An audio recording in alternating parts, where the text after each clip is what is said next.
Ayun na nga mga bossing, tayo ngayon ay magluluto ng chicken pastil pang malupitan. Kitang-kita nyo naman yung bagong himay kong chicken.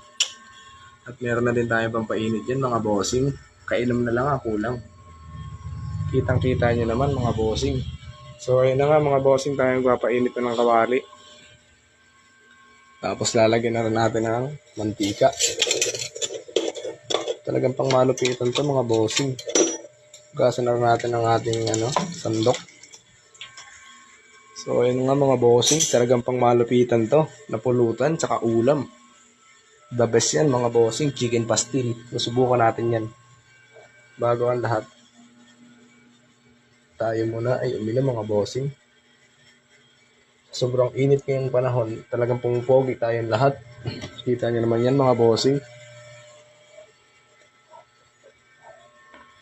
Success.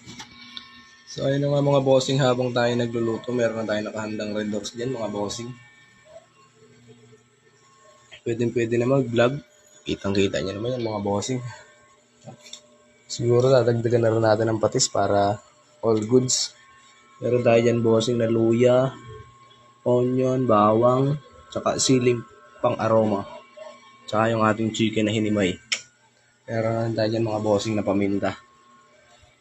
Ayun na nga bossing